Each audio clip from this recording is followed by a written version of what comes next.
P എസിനെ പതാക ഉയർത്തിയിട്ട് പ്രസംഗിക്കാൻ പോലും അനുവദിച്ചില്ല. പി എസിനെ കൊണ്ടു നടന്ന ആളുകൾ അതിൽ ഒരാളെ മന്ത്രിയാക്കാമെന്ന് പറഞ്ഞു, രണ്ടുപേരെ സംസ്ഥാന കമ്മിറ്റി ആക്കാമെന്ന് പറഞ്ഞു. അതോടുകൂടി അവരുടെ കൂടെ നിൽക്കുന്ന 13 ആളുകളെ പിടിച്ചുകൊണ്ട് അപ്പുറത്ത് പോയി. അപ്പോൾ LDFന്റെ കഴിവുകൊണ്ടല്ല തുടർഭരണം, പ്രതിപക്ഷത്തിന്റെ കഴിവുകേടുകൊണ്ടാണ്. നമസ്കാരം, വാക്ക് മറുവാക്കിലേക്ക് സ്വാഗതം. മുതിർന്ന CPM നേതാവ് ശ്രീ പിരപ്പൻകോട് മുരളിയാണ് ഇന്ന് നമ്മോടൊപ്പം അതിഥിയായി ചേരുന്നത്. സ്വാഗതം. CPMന്റെ സമ്മേളന കാലയളവിലൂടെ കടന്നു പോകുമ്പോഴാണ് വലിയ വിവാദങ്ങളും നിരവധി വിഷയങ്ങളിൽ പാർട്ടിയും സർക്കാരുമൊക്കെ പ്രതിരോധത്തിലായിരിക്കുന്ന ഒരു സന്ദർഭമാണ്. അപ്പോഴാണ് ഏറ്റവും മുതിർന്ന CPM നേതാവായ അങ്ങയുടെ ഒരു ആത്മകഥ പ്രസിദ്ധീകരിക്കുന്നു. അത് വലിയ രീതിയിൽ ചർച്ചയാവുകയൊക്കെ ചെയ്യുന്നു. ഞാൻ എൻ്റെ ആത്മകഥ എഴുതുമ്പോൾ ഈ സമ്മേളനങ്ങൾ ഉദ്ദേശിച്ചൊന്നും എഴുതിയതല്ല, പാർട്ടിയെ എതിർക്കാൻ വേണ്ടിയും എഴുതിയതല്ല. ഞാൻ വസ്തുതകൾ മാത്രമാണ് സൂചിപ്പിച്ചത്. ഒരു നാട്ടുമ്പുറത്ത് ജനിച്ച ഒരു യാഥാസ്ഥിക കുടുംബത്തിൽ ജനിച്ച ഒരാൾ കമ്മ്യൂണിസ്റ്റ് ആകുമ്പോൾ അയാൾ അനുഭവിക്കേണ്ടി വരുന്ന ബുദ്ധിമുട്ടുകളും പിന്നെ കമ്മ്യൂണിസ്റ്റ് പാർട്ടിയുടെ കാലാകാലങ്ങളിലുള്ള നയമാറ്റത്തിനോട് താത്വികമായി അടിസ്ഥാനപരമായി കമ്മ്യൂണിസത്തിൽ വിശ്വസിക്കുന്ന ഒരാളിന് ഉള്ള എതിർപ്പും ആണ് ഞാൻ എൻ്റെ ആത്മകഥയിൽ പ്രകടിപ്പിച്ചിട്ടുള്ളത്. പിന്നെ കമ്മ്യൂണിസ്റ്റ് അപജയത്തെക്കുറിച്ച് പറഞ്ഞാൽ അതൊരു സാർവദേശീയ പ്രശ്നമാണ്. കമ്മ്യൂണിസ്റ്റ് പാർട്ടി തൊഴിലാളി വർഗത്തിൻ്റെ പാർട്ടിയല്ല, ജനങ്ങളുടെ പാർട്ടിയാണ് എന്ന് പ്രഖ്യാപിക്കുകയും അതിൽ തൊഴിലാളി വർഗ സർവാധിപത്യം ആവശ്യമില്ല എന്ന് പ്രഖ്യാപിക്കുകയും ചെയ്ത ക്രൂഷ്ചോവ് വാസ്തവത്തിൽ കമ്മ്യൂണിസത്തെ കുഴിച്ചു മൂടുകയാണ് ചെയ്തത്. അന്ന് ഇന്ത്യൻ കമ്മ്യൂണിസ്റ്റ് പാർട്ടിയിൽ കുറേ ധീരന്മാരായ ആളുകൾ, ഇപ്പോൾ സുന്ദരിയെ പോലെ, AKG പോലെ, EMS പോലെയൊക്കെ ഉള്ള ആളുകൾ ഉള്ളതുകൊണ്ട് അത് ഇന്ത്യൻ കമ്മ്യൂണിസ്റ്റ് പാർട്ടിയെ ബാധിച്ചില്ല. അതിൻ്റെ ഫലമാണ് കമ്മ്യൂണിസ്റ്റ് പാർട്ടി രണ്ടായത് CPIയും CPMുമായി പിന്തുടർന്നത്. പക്ഷേ 2000-ൽ ഈ പറഞ്ഞ പോലെ ഈ നേതാക്കന്മാരെല്ലാം കാലഗവനികയ്ക്കകത്ത് മറഞ്ഞുപോയി. അപ്പോൾ അതിൻ്റെ ഫലമായി ഒരു പുതിയ നേതൃത്വം 64-ൽ പാർട്ടിയിൽ വരാത്ത, പാർട്ടിയിൽ മെമ്പർഷിപ്പില്ലാത്ത കുറേ ആളുകളുടെ കയ്യിൽ, നമ്മുടെ കലാശാല വിദ്യാർത്ഥികൾ ആയ കുറേ വിദ്യാർത്ഥി രാഷ്ട്രീയക്കാരുടെ കയ്യിലായി കമ്മ്യൂണിസ്റ്റ് പാർട്ടി. അപ്പോൾ ആ പാർട്ടിയെ തത്വാധിഷ്ഠിതമായി മുന്നോട്ട് കൊണ്ടുപോകാൻ ശ്രമിച്ച ഒരാളാണ് സഖാവ് VS. അപ്പോൾ ആ VSനെ കൂടി ഒതുക്കിയാൽ പാർട്ടി സ്വന്തമാക്കാം. പിന്നെ പുതിയ പാർട്ടി ലൈൻ, പ്രാഗ്മാറ്റിക് കമ്മ്യൂണിസം എന്ന് പറയുന്ന ഒരു ലൈനുണ്ട്. അപ്പോൾ അടവ് മാറ്റം, തുടർ ഭരണം എന്നൊക്കെ മുദ്രാവാക്യം വെച്ചുകൊണ്ട് അവർ ചില ശ്രമങ്ങളൊക്കെ നടത്തി. അതിൻ്റെ ഫലമാണെന്ന് പറഞ്ഞാൽ VSനെ ഒറ്റപ്പെടുത്തുകയും VSനെ പാർട്ടിയിൽ നിന്ന് ഒഴിവാക്കുകയും ചെയ്യുക എന്നായിരുന്നു അവരുടെ ഗൂഢ ഉദ്ദേശം. അപ്പോൾ ഈ പാർട്ടി സമ്മേളനങ്ങൾ എന്ന് പറയുന്ന ഒരു പഴയ മഹാഭാരതത്തിലെ കള്ളച്ചൂത് പോലെ ഒരു കള്ളച്ചൂതായിരുന്നു. അതുപോലെ തന്നെ ഈ പാർട്ടി അച്ചടക്കം, വിഭാഗീയത എന്നൊക്കെ പറയുന്ന കള്ളച്ചുരുക്ക ഉപയോഗിച്ചിട്ട് ഒരുപാട് കാര്യങ്ങൾ ചെയ്തു. അപ്പോൾ അതിൻ്റെ ഫലം എന്ന് പറയുന്നത് കമ്മ്യൂണിസ്റ്റ് പാർട്ടിക്കകത്ത് ഒരു പുതിയ രീതി നടപ്പിലായി. അപ്പോൾ ഞങ്ങളെപ്പോലുള്ള ആളുകൾ ഇതിനെയൊക്കെ എതിർക്കുന്നതുകൊണ്ട് കമ്മ്യൂണിസ്റ്റ് പാർട്ടിക്കകത്ത് തന്നെ ഇല്ലാതായി. അത് സ്വാഭാവികമായിട്ടും ഈ വലിയ മാറ്റങ്ങൾ വരുമ്പോഴത്തേക്ക് ആ മാറ്റങ്ങളുടെ കൂടെ ചിലരൊക്കെ ഒഴിവാക്കപ്പെടുമല്ലോ. അങ്ങനെ ഒഴിവാക്കപ്പെട്ട ഒരാളാണ് ഞാൻ. അപ്പം ഞാൻ എൻ്റെ ആത്മകഥയിൽ പറഞ്ഞിട്ടുള്ള കാര്യങ്ങൾ എൻ്റെ അനുഭവത്തിൽ നിന്നുള്ള കാര്യങ്ങളാണ്. 2006-ൽ VSനോടെടുത്ത സമീപനം, 2005-ൽ മലപ്പുറം സമ്മേളനത്തിനെടുത്ത സമീപനം, VSൻ്റെ കൂടെ നടന്നവരിൽ ചില ആളുകൾ തന്നെ പണത്തിനും അതുപോലെ പദവിക്കും വേണ്ടി കൂറുമാറിയ അവസ്ഥ, ഈ കാര്യങ്ങളൊക്കെ ഞാൻ തുറന്നു പറഞ്ഞിട്ടുണ്ട്. അപ്പോൾ ഒരു ആത്മകഥയാണ്. ഞാൻ വെറും രാഷ്ട്രീയക്കാരനല്ല, സാംസ്കാരിക രംഗത്തും അതുപോലെ ഗ്രന്ഥശാല രംഗത്തും അധ്യാപക രംഗത്തുമൊക്കെ പ്രവർത്തിച്ചു വന്ന ഒരാളാണ്. എനിക്ക് ഒരുപാട് അനുഭവങ്ങളുണ്ട്. ആ അനുഭവങ്ങൾ മുഴുവൻ അതിന് പുറത്തുള്ള നന്മയെപ്പോലും എതിരാളികളുടെ നന്മയെപ്പോലും കാണാൻ മടിച്ചിട്ടുള്ള ആളല്ല ഞാൻ. ഇപ്പോൾ കെ കരുണാകരനെയും അതുപോലെ VM സുധീരനെയും അതുപോലെ എതിർ രാഷ്ട്രീയത്തിൽപ്പെട്ട പല ആളുകളോടും എനിക്ക് അങ്ങേയറ്റം ബഹുമാനമുണ്ട്. അതുപോലെ പാർട്ടി രണ്ടായ ശേഷം എമ്മനോടും അച്യുതമേനോടും അവരോടൊക്കെ തന്നെ അങ്ങേയറ്റത്തെ വിധേയത്വമുണ്ട്, അങ്ങേയറ്റത്തെ ബഹുമാനമുണ്ട്. അതൊക്കെ ഞാൻ തുറന്ന് എൻ്റെ ആത്മകഥയിൽ പറഞ്ഞിട്ടുണ്ട്. അങ്ങ് അതിൽ പറയുന്നുണ്ട് AKTക്കും EMSനും ശേഷം, അതായത് നേരും നെറിയുമുള്ള ഒരു നേതാവ് എന്ന് പറയുന്നത് VS അച്യുതാനന്ദനായിരുന്നു. അതെ, തീർച്ചയായും. അതിനുശേഷം അതുപോലൊരു നേരും നിറവുമുള്ള കമ്മ്യൂണിസ്റ്റ് പ്രത്യയശാസ്ത്രത്തിൽ ഉറച്ചു നിൽക്കുന്ന, നയങ്ങളിൽ ഉറച്ചു നിൽക്കുന്ന നേതാവ് പിന്നീട് അതിനുശേഷം ഈ CPM കണ്ടിട്ടില്ല എന്നാണ്. ഉണ്ടായിട്ടില്ല. അത് തന്നെയാണ് ഇപ്പോൾ ഏറ്റവും വലിയ പരാജയവും. കാരണം ഞാൻ പറഞ്ഞല്ലോ, പുതിയ നേതൃത്വം എന്ന് പറയുന്നത് ഈ വർഗരാഷ്ട്രീയവും ആ സംസ്കാരവും ഉള്ളവരാണെന്ന് എനിക്ക് തോന്നിയിട്ടില്ല. അവർ മറ്റു പല കാര്യങ്ങളിലും പ്രഗത്ഭന്മാരാണ്. പക്ഷേ അവർ കമ്മ്യൂണിസ്റ്റ് സമീപനവും കമ്മ്യൂണിസ്റ്റ് നയങ്ങളും നടപ്പിലാക്കുന്നവരല്ല. അതാണ് എൻ്റെ ഏറ്റവും വലിയ വിമർശനം. VS അച്യുതാനന്ദൻ്റെ അഭാവത്തിലാണ് പാർട്ടി ഇപ്പോൾ തുടർഭരണത്തിലേറി നിൽക്കുന്നത്. അതെ, അത് ജനങ്ങളെല്ലാം കമ്മ്യൂണിസ്റ്റ് അല്ലല്ലോ. ജനങ്ങൾക്ക് വേണ്ടത് അവരെ സഹായിക്കുന്ന ഒരു ഗവൺമെൻറ്റാണ്. ആ കാര്യത്തിൽ ഈ ഗവൺമെൻറ് വളരെയേറെ സഹായകരമായ സമീപനമാണ് അവർ സ്വീകരിച്ചിട്ടുള്ളത്. അപ്പോൾ അതിനേക്കാൾ ഈ പ്രതിപക്ഷത്ത് ഇപ്പോൾ ഉള്ള ആളുകളെന്ന് പറയുന്ന ആളുകളുടെ സ്വഭാവം അറിയാമല്ലോ, തമ്മിൽ യോജിക്കാത്ത ആളുകൾ. കാരണം ഈ നരേന്ദ്രമോദിയുടെ സ്വേച്ഛാധിപത്യം ഉണ്ടായിട്ടും ഇവിടെ വന്ന് ഇടതുപക്ഷ ഗവൺമെൻറ്റിനെ എതിർക്കാൻ തയ്യാറായ രാഹുൽ ഗാന്ധിയും പ്രിയങ്ക ഗാന്ധിയും അവർക്കെന്ത് ഈ ഇന്ത്യയിലെ പ്രതിപക്ഷങ്ങളെ യോജിപ്പിച്ചുകൊണ്ട് മുന്നോട്ട് പോകാൻ അവരാണല്ലോ മുൻകൈ എടുക്കേണ്ടത്. അവരാണല്ലോ ഇന്ത്യയുടെ പ്രതിപക്ഷ നേതാക്കൾ. അപ്പോൾ അവർ വാസ്തവത്തിൽ ജനങ്ങളുടെ താല്പര്യമല്ല, അവരുടെ രാഷ്ട്രീയ താല്പര്യങ്ങളാണ് സംരക്ഷിക്കാൻ നോക്കുന്നത്. അപ്പോൾ അതിനേക്കാൾ എത്രയോ ഭേദമാണ് ഇവിടുത്തെ LDF ഗവൺമെൻറ് എന്ന് ജനങ്ങൾ വിലയിരുത്തിയാൽ അവരെ കുറ്റം പറയാനാവുമോ? അപ്പോൾ LDFന്റെ കഴിവുകൊണ്ടല്ല തുടർഭരണം, പ്രതിപക്ഷത്തിന്റെ കഴിവുകേടുകൊണ്ടാണ്. പ്രതിപക്ഷത്തിൻ്റെ കഴിവുകേട് കൊണ്ടും ജനങ്ങളുടെ പ്രശ്നങ്ങളെ ഏറ്റെടുക്കാനുള്ള വിമുഖത കൊണ്ടുമാണ് വാസ്തവത്തിൽ ഇത്രയൊക്കെ വിമുഖതയും അതേസമയം LDF ഗവൺമെൻറ് ജനക്ഷേമകരമായ പ്രവർത്തനങ്ങളും അത് രണ്ടും കൂടി ടാലി ചെയ്തിട്ടാണ് തുടർഭരണം ലഭ്യമാകും എന്നാണ് എൻ്റെ വിശ്വാസം. ലഭ്യമാകുന്നെങ്കിൽ ലഭ്യമാകാൻ പോകും. അപ്പോൾ ഈ 2021 തുടർഭരണത്തിൽ എത്തിയത് LDF സർക്കാരിൻ്റെ ജനക്ഷേമ പദ്ധതികൾ കൊണ്ട് തന്നെയായിരുന്നു. തീർച്ചയായും, അല്ലാതെ പിന്നെ എന്താ. അപ്പോൾ ഈ കമ്മ്യൂണിസത്തിൽ മുറുകെ പിടിക്കുന്ന ആശയങ്ങളോ ഒരു കാര്യം മനസ്സിലാക്കേണ്ടത്, കമ്മ്യൂണിസം എന്ന് പറയുന്നത് ജനങ്ങളുടെ മുഴുവനല്ലല്ലോ പ്രശ്നം. അത് കമ്മ്യൂണിസ്റ്റ് പാർട്ടിയുടെയും കമ്മ്യൂണിസ്റ്റ് ആശയങ്ങളുടെയും മാത്രം വിഷയമല്ലേ.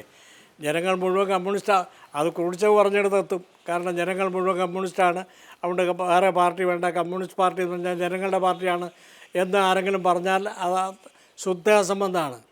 തൊഴിലാളി വർഗം, അതിൻ്റെ താല്പര്യം, അവരുടെ നേതൃത്വം, അതാണ് കമ്മ്യൂണിസ്റ്റ് പാർട്ടി.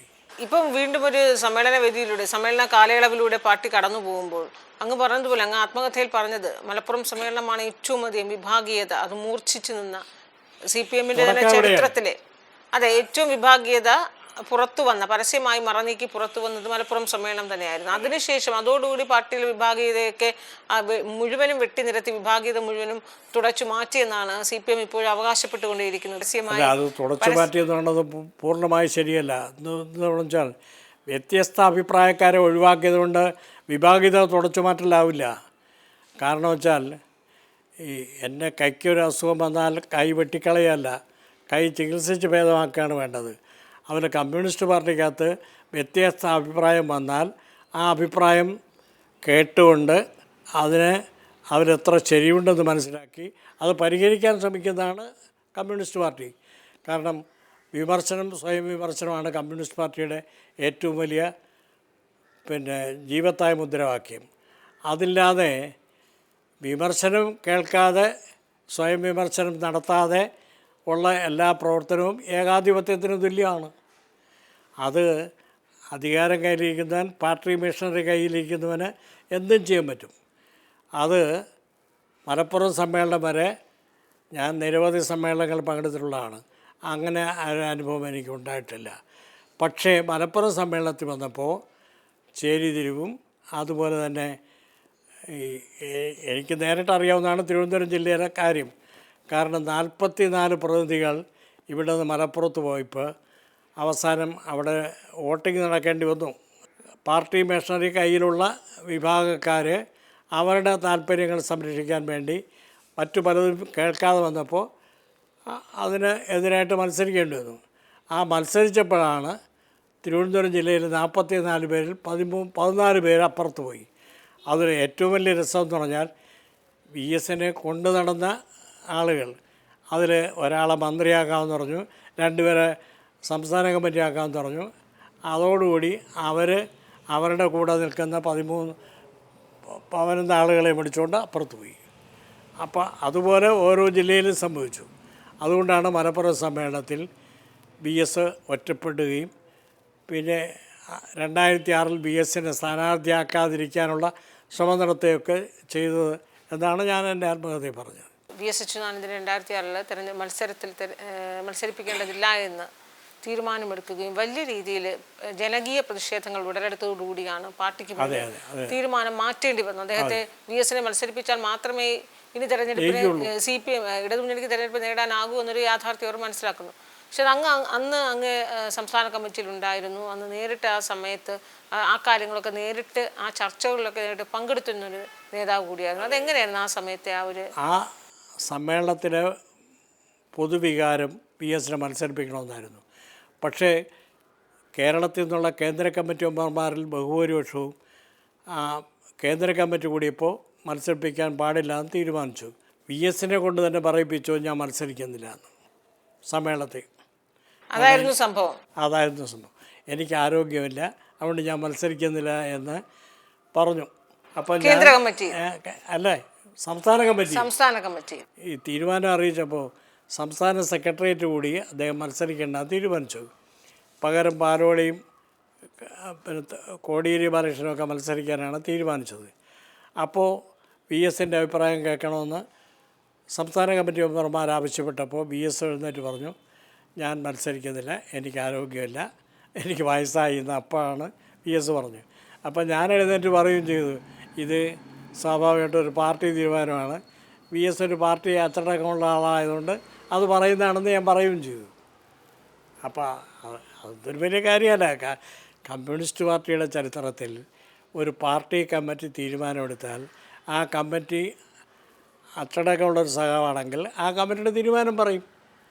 അത് മാത്രമേ VS പറഞ്ഞുള്ളൂ. പക്ഷേ VR കൃഷ്ണയ്യരെ പോലെ പിന്നെ സുകുമാർ അഴീക്കോടിനെ പോലെ നിരവധി ആളുകൾ പരസ്യമായി ഇടപെടുകയും കേരളത്തിലെ ജനങ്ങൾ കാസർഗോഡ് മുതൽ തിരുവനന്തപുരം വരെയുള്ള വിവിധ ഭാഗങ്ങളിലെ പ്രകടനങ്ങൾ സംഭവിക്കുകയൊക്കെ ചെയ്തപ്പോൾ സ്വാഭാവികമായിട്ടും കേന്ദ്ര പോളിറ്റ് ബ്യൂറോവിനെ ഒരിക്കലും ഇത് മര്യാദയ്ക്ക് പോവില്ല, VSനെ കൂടെ സ്ഥാനാർത്ഥിയാക്കിയില്ലെങ്കിൽ ജയിക്കില്ല എന്ന് പറഞ്ഞു. മാത്രമല്ല ഈ സംസ്ഥാന കമ്മിറ്റി തീരുമാനം വന്ന ശേഷം 8-9 ജില്ലാ കമ്മിറ്റികൾ കൂടി VSനെ മത്സരിപ്പിക്കണമെന്ന് ആവശ്യപ്പെട്ട് കേന്ദ്ര കമ്മിറ്റിയോടും പോളിറ്റ് ബ്യൂറോയോടും ആവശ്യപ്പെട്ടു. അങ്ങനെയാണ് VS സ്ഥാനാർത്ഥിയാകേണ്ടി വന്നത്. അപ്പോൾ VS ഒരു നിർദ്ദേശം വെച്ചത് പിണറായി തന്നെ പ്രഖ്യാപിക്കണമെന്നാണ്.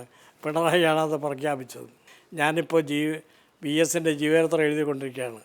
കാരണം എൻ്റെ ആത്മകഥ പ്രസിദ്ധീകരിച്ചല്ലോ. അപ്പോൾ ഇതിൻ്റെ A to Z VSൻ്റെ ഇപ്പോൾ 2-3 അധ്യായം പൂർത്തിയായി. പക്ഷേ അദ്ദേഹത്തെക്കുറിച്ച് എല്ലാ കാര്യങ്ങളും പറയാൻ ഞാനിപ്പോഴും ഒരു പാർട്ടിക്കാരനായതുകൊണ്ട്, പാർട്ടി മെമ്പറല്ല, പാർട്ടിക്കാരനായതുകൊണ്ട്, പാർട്ടി മെമ്പർ അല്ലാത്ത ഒരാൾ പാർട്ടിയാവുമെന്ന് അറിയാമല്ലോ. ആലപ്പുഴ സമ്മേളന സമയത്ത് VSന് അവിടെ നിന്ന് ഇറങ്ങിപ്പോകേണ്ട ഒരു സാഹചര്യം വരെ ഉണ്ടായിരുന്നു. അല്ല, അതെന്താണെന്നറിയോ, കമ്മ്യൂണിസ്റ്റ് പാർട്ടി അതിൻ്റെ അച്ചടക്കത്തിലും പെരുമാറ്റ രീതിയിലും ഒരു പ്രത്യേകതയുണ്ട്. ഒരു മുതിർന്ന കമ്മിറ്റിയിലുള്ള മേൽക്കമ്മിറ്റിയിലുള്ള ഒരാളെക്കുറിച്ച് എന്തെങ്കിലും വിമർശനം ഉണ്ടെങ്കിൽ ആ കമ്മിറ്റിയിൽ മാത്രമേ ചർച്ച ചെയ്യാവൂ. പക്ഷേ VSനെ കുറിച്ച് 50ഓളം പേജ് വളരെ മോശമായി VS കമ്മ്യൂണിസ്റ്റ് വിരുദ്ധനാണെന്നൊക്കെ പറഞ്ഞിട്ട് അച്ചടിച്ച് നമ്മുടെ പ്രവർത്തന റിപ്പോർട്ടിൽ, രാഷ്ട്രീയ റിപ്പോർട്ടിൽ കൊടുത്തിരുന്നു. അപ്പോൾ അത് മാറ്റണമെന്ന് അന്ന് ഉണ്ടായിരുന്ന നമ്മുടെ പാർട്ടി ജനറൽ സെക്രട്ടറി പ്രകാശ് കാരാട്ടിനോട് പറഞ്ഞു. അപ്പോൾ പറഞ്ഞു. അത് കേട്ടില്ല എന്ന് മാത്രമല്ല, പി എസിനെ പതാക ഉയർത്തിയിട്ട് പ്രസംഗിക്കാൻ പോലും അനുവദിച്ചില്ല. അപ്പോൾ ആ തരത്തിൽ പാർട്ടിക്ക് താല്പര്യമില്ലാതെ പാർട്ടിയുടെ പോളിറ്റ് ബ്യൂറോ മെമ്പറാണ് അന്ന് കേന്ദ്ര കമ്മിറ്റി മെമ്പറാണ്. പക്ഷേ കേന്ദ്ര കമ്മിറ്റി മെമ്പറായ വി എസിനെ കുറിച്ച് മോശം പരാമർശം നടത്തുകയും പാർട്ടി വിരുദ്ധനെന്ന് പറയുകയും ചെയ്തു. പിന്നെ പാർട്ടി ഇരുന്നിട്ട് കാര്യം എന്താ? അതിന് അദ്ദേഹം വിശദമായി ഒരു മറുപടി നാട്ടുകാർക്കും പത്രക്കാർക്കും ഒക്കെ കൊടുത്തിട്ടുണ്ട്. അതൊക്കെ ഞാൻ പറയുന്നുണ്ട്. അപ്പോൾ കമ്മ്യൂണിസ്റ്റ് പാർട്ടിയുടെ നയമല്ല അവിടെ കാണിച്ചത്. കമ്മ്യൂണിസ്റ്റ് പാർട്ടിയുടെ നയമല്ല കാണിച്ചെങ്കിൽ ഒരു കമ്മ്യൂണിസ്റ്റ് സമ്മേളനത്തിൽ ഇരിക്കേണ്ട കാര്യമില്ലല്ലോ. സാധാരണ കോൺഗ്രസ് രാഷ്ട്രീയത്തിലും കാണിക്കുന്ന ഒരു പണിയാണ് അവിടെ കാണിച്ചത്. അതുകൊണ്ടാണ് വി എസ് പരസ്യമായിട്ട് ഇറങ്ങിപ്പോയത്. ഞാൻ ആ സമ്മേളനത്തിൽ പങ്കെടുത്ത ആളാണ്. വി എസ് തന്നെയായിരുന്നു ആവശ്യപ്പെട്ടത്. പിന്നെ വി എസ് കമ്മിറ്റി വെച്ചല്ലേ ചർച്ച ചെയ്തിരുന്നു. അപ്പോൾ വി എസ് കമ്മിറ്റിയിൽ ആവശ്യപ്പെട്ടു, ഇങ്ങനെ എന്നെക്കുറിച്ച് മോശമായ പരാമർശങ്ങൾ. റിപ്പോർട്ട് വി എസ് കണ്ടിട്ടില്ലല്ലോ.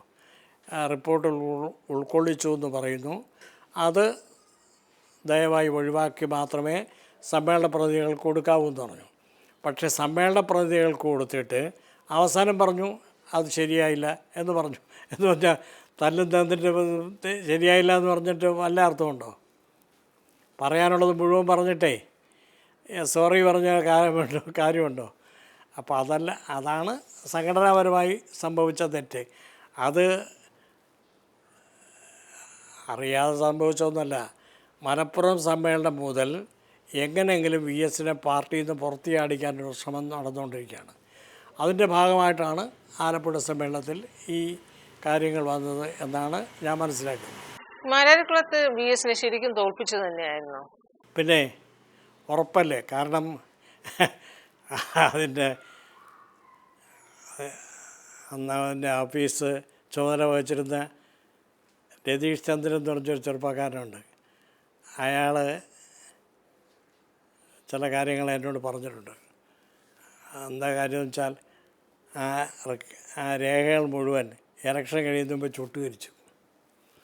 മാത്രമല്ല അത് പാർട്ടിയുടെ ഉന്നതന്മാരായ ചില ആളുകൾ അറിഞ്ഞുകൊണ്ട് ചെയ്ത ഒരു ദ്രോഹമാണ്. അത് വി എസിനോട് നേരത്തെ തന്നെ ഉണ്ട്. കാരണം വെച്ചാൽ വി എസ് രാഷ്ട്രീയത്തിൽ വരുമ്പോൾ 40-ലാണ് കമ്മ്യൂണിസ്റ്റ് പാർട്ടി പരസ്യമായി പ്രവർത്തനം ആരംഭിക്കുന്നത്. 1939 ഡിസംബറിൽ പിണറായിയിലെ പാറപ്പുറത്ത് ചേർന്ന സമ്മേളനമാണ് കോൺഗ്രസ് സോഷ്യലിസ്റ്റ് പാർട്ടി ഒന്നടങ്കം കമ്മ്യൂണിസ്റ്റ് പാർട്ടി ആവാൻ തീരുമാനിച്ചത്. അന്ന് തീരുമാനിച്ചത് ആ ജനുവരി 26 എല്ലാ പോലീസ് സ്റ്റേഷൻ്റെയും ചുവരിൽ വിപ്ലവം വിജയിക്കട്ടെ, കമ്മ്യൂണിസ്റ്റ് പാർട്ടി സിന്ദാബാദ് എന്ന് പോസ്റ്റർ ഒട്ടിക്കണമെന്നാണ്. അങ്ങനെയാണ് കമ്മ്യൂണിസ്റ്റ് പാർട്ടി പരസ്യമായി രംഗത്ത് വരുന്നത്. ആ രംഗത്ത് വരുന്നത് ജനുവരിയിലാണ്. മാർച്ചിലാണ് ഈ വി എസിന് പാർട്ടി മെമ്പർഷിപ്പ് ഇട്ടത്. 1940 മാർച്ചിൽ. അത് പി കൃഷ്ണപിള്ള ആലപ്പുഴ ചെന്ന് തൊഴിലാളികളെ കാണുന്നു. ആ തൊഴിലാളികളായി സംസാരിക്കുന്നു. അപ്പോൾ വി എസുമായിട്ട് സംസാരിക്കുന്നു. വി എസ് ആസ്പിൻവാൾ തൊഴിലാളിയായിരുന്നല്ലോ അവിടുത്തെ കയർ ഫാക്ടറിയിൽ.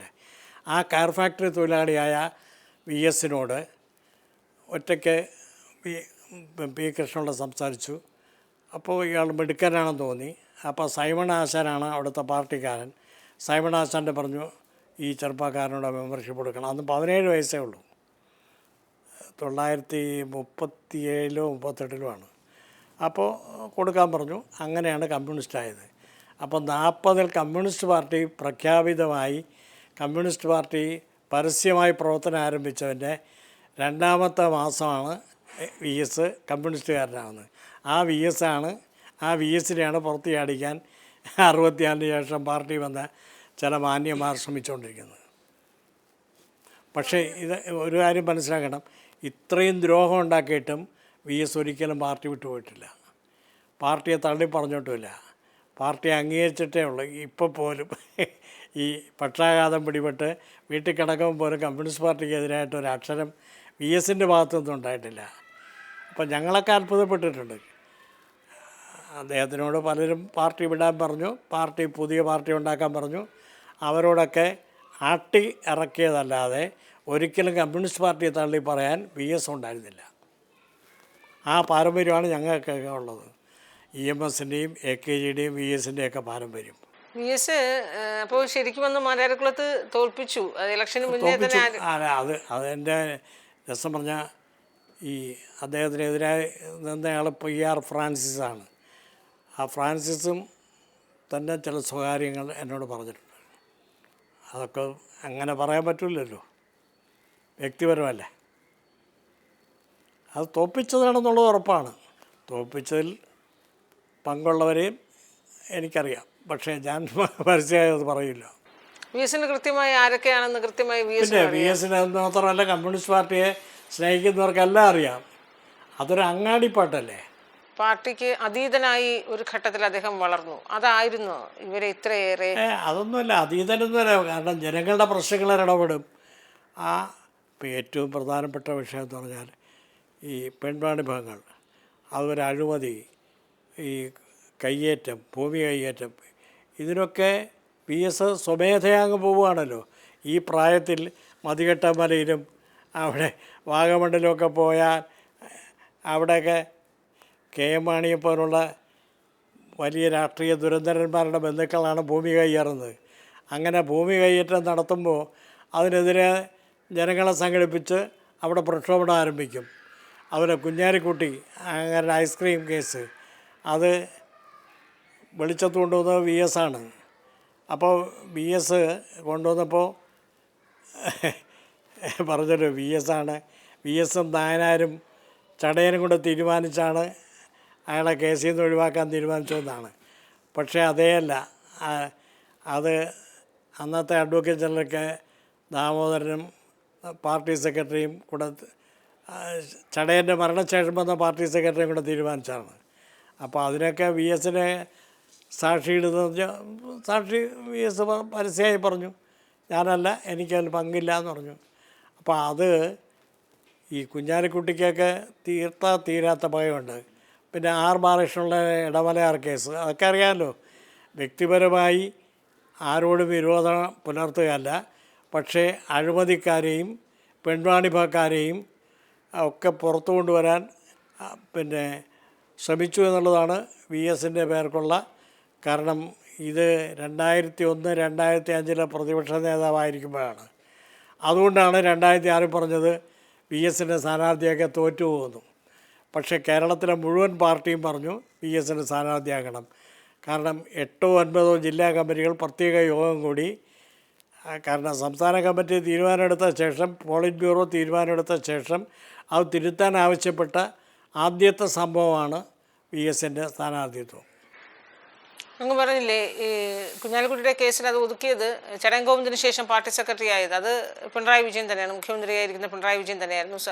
മുഖ്യമന്ത്രിയായപ്പോഴല്ല, അതെ, അദ്ദേഹമാണ് പാർട്ടി സെക്രട്ടറി ആയത് ചടയൻ ഗോവിന്ദന് ശേഷം. അപ്പോൾ പിണറായി വിജയൻ്റെ കൂടി അറിവോടുകൂടിയാണ് അന്ന് ആ കേസ് ഒതുക്കി തീർത്തു എന്നാണ് അങ്ങ് പറയുന്നത്.